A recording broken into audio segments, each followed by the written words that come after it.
There is a video of Peter Obi swearing before God that he will not leave his first political party. And then he leaves it. And then he joins another one. And then he leaves it again. And then he joins another one. And then he leaves it again. And now he's on his fourth political party. And can I say that we're just seeing like a pattern? I don't mean to be critical of the man, but we have to kind of discuss this. Hi, I'm Ty, and welcome to Where Common Sense Meets Some Nonsense. I would like to put some caveats. I am an obedient.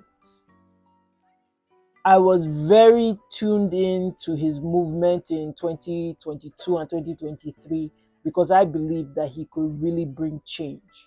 And I still think he can. When we look at his political rise, he started with the APGA in around 2006 actually. He was governor there and he did a number of fantastic, amazing things. And that's where the video of him saying that he will never leave the party, you can find it on YouTube. He's speaking English, then he's speaking Igbo, so it's not like fully clear. But when he says it, everybody goes wild.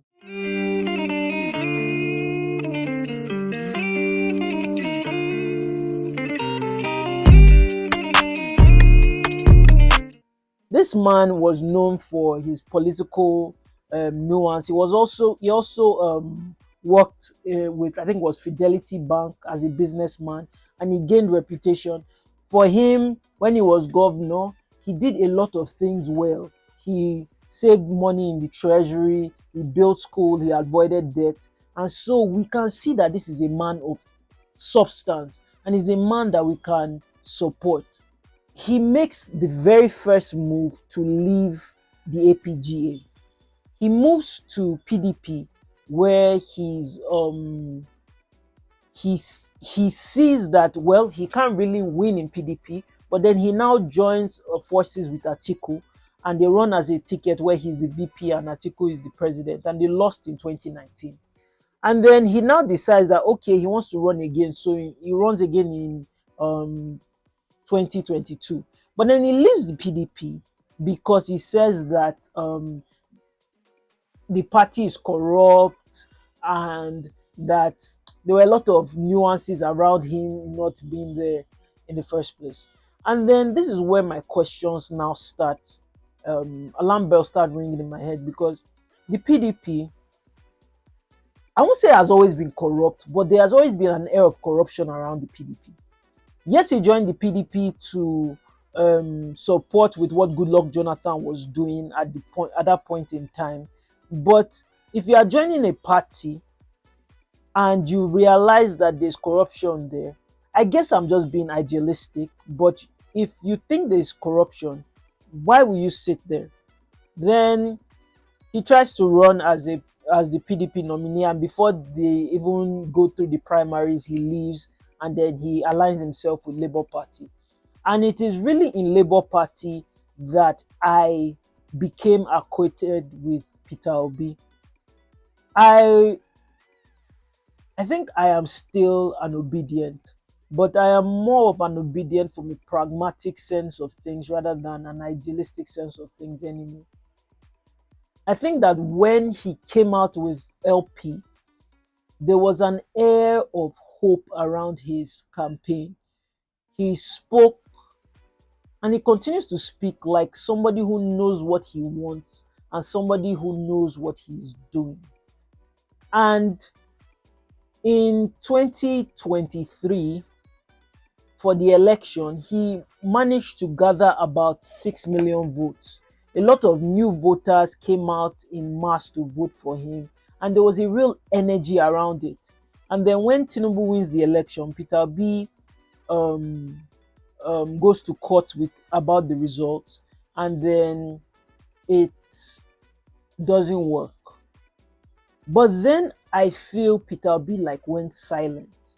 And all of a sudden, at the end of last year, he says that, he's leaving the LP to join the ADC. And now this is his fourth party that he has joined. I think there are a number of things that Peter Obi has done that don't fill me with as much confidence as I would like to have. If you're in the LP party, I get that there were opposing factions in the LP, in the Labour Party, so maybe all your agendas could not be um, accomplished that way. You should have managed these people a bit better so that you can get a bigger stranglehold of the Labour Party and then bend it to your quote unquote political will. I think that if you ran from LP because of the opposition you were facing, how is that going to be different with the ADC? For all of you to have gathered together to say, oh, we have a bigger chance of defeating Tinubu, that means there is an unwritten rule between all of you about things that you will need to get done together if you guys win. Peter Obi has already said by himself that he's going to be just a one-term president because he believes in the South and North change. That to me already signals a compromise on what he's trying to do.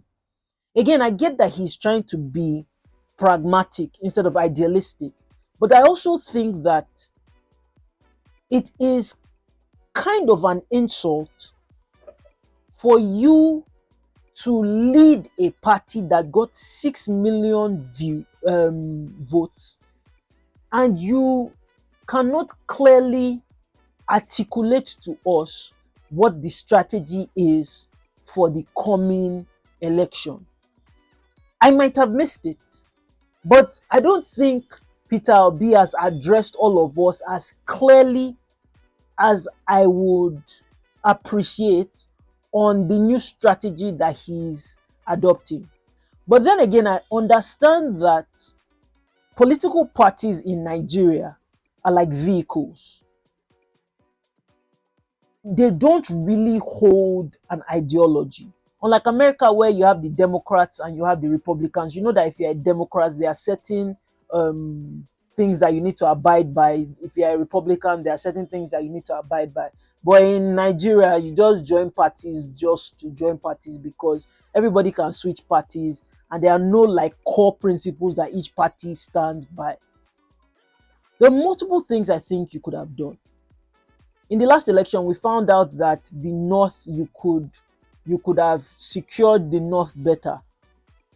In the time that you've contested for the court to overrule the Tinubu win, it has been almost 25 months since then. You could have reached out to northern states with your Labour Party and try and start building coalitions from there.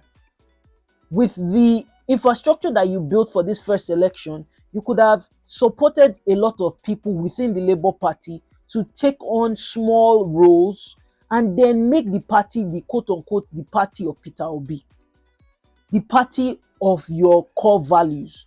If you claim that a different Nigeria is possible, I think it would have been great for you to show us by converting the Labour Party from a vehicle to an actual idealistic machine. That is what I think could have been done.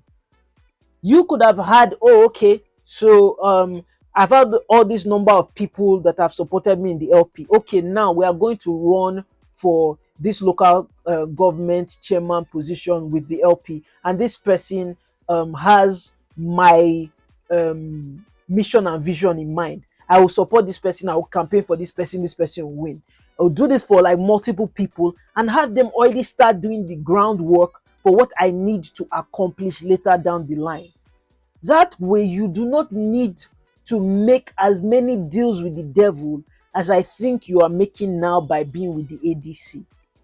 Again, I might be completely idealistic, and other obedients watching this video might feel like I'm being too harsh. But I also believe that if you believe that a different Nigeria is possible, you could have approached things in a more futuristic type of manner. Peter Obi, you should have an active YouTube channel where you are espousing what your strategy is going to be for 2027, what you think your plans are going to be for 2027. If you think that, oh, we have a problem with electricity, these are my plans for 2027 if I win. All these things can be cataloged on YouTube and shared with the masses so that we can start building the energy from 2023. Sir, you are a billionaire. These are things that somebody will sit down for you and do for you for under 20 million. You can call me and I will help with this kind of messaging. I have friends that can help with this kind of messaging, but you have not done all these things yet. And it has made me worried. And like I said in another earlier in the video, Peter Obi's moves have now made me more pragmatic than being idealistic. What do I mean by that? I still believe that Peter Obi is head and shoulders above every other option we have for Nigerian president. But I am no longer idealistic. I don't look at Peter Obi as the Messiah. I never did, but I feel like there was more of a Messiah aura around him in 2023 than there is now, which should be a good thing, because I believe that with critical thinking, you're supposed to be able to challenge your idols and make sure that they are accountable. That way we do not have demigods, and that way we have politicians that are really accountable to the people. What it looks like right now is that you are just moving around to try and get the quickest way to get in power. I know that you wanting to get in power is a positive thing for what you are trying to do for Nigeria, and you have already shown it by being governor of Anambra State. But then again, if a new Nigeria is possible, again, I think it should have been on you to show us how much different a new Nigeria can be. I don't know if I've just rambled for the last, 9-10 minutes of this conversation, but if you are an Obidient, let me know if you have been as disappointed with how things are panning out, or if you are trusting the process for where things can go. Again, thank you for watching this video. Like and subscribe, and see you next week, Tuesday, Friday, where we discuss more Nigerian issues.